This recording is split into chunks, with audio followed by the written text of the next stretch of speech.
We're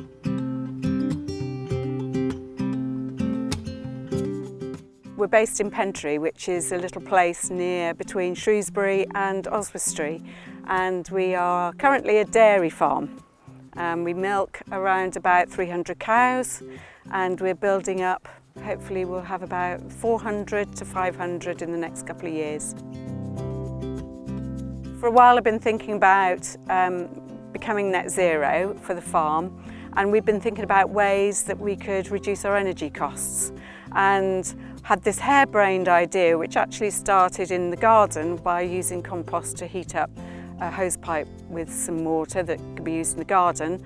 And we thought, well, could we do this on a bigger level and use the hot water to reduce some of our heating costs? We take water from our mains and we put it through a length of hose that goes into a tank that has got a ball cock on it to regulate the balance of water, and then that tank feeds into several other tanks, and all of that is covered under old bedding that's been used in the sheds for the livestock, and we have piled it up. It's about 3 metres high and probably about 2 or 3 metres wide, and it's slowly getting warmer and warmer, and at the same time heating up the water. And then there's an out pipe that links up and comes outside, and we use it to get hot water, which is then used to make up the milk that we feed to the calves.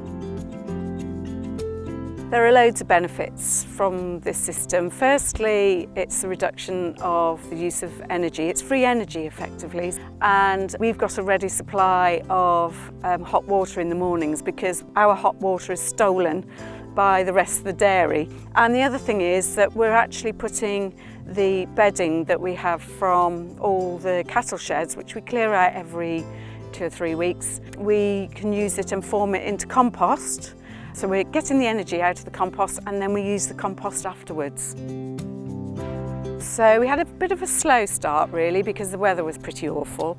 Then we got hold of some tanks and all the fittings, and we put them all together and we filled them up with water.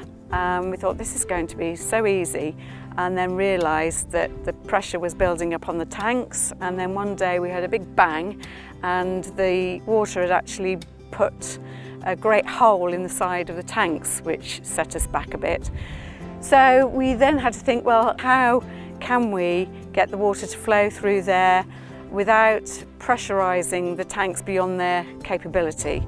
And somebody just simply said, use another tank with a ball cock on it, and then you won't have this problem, which seems to have worked. But following that, we then bought some new tanks. We bought them slightly stronger, more robust tanks. Went to put the fittings in, and one of the tanks had different fittings to all the other tanks. And we had to cobble together a way of putting the fittings together so that we could connect all the tanks up. Then we filled them up with the compost, and the temperature in the compost seems pretty consistent, which is another bonus. Despite all the rain and different types of temperatures we've had, it seemed fairly consistent, so fingers crossed it should work well in the winter.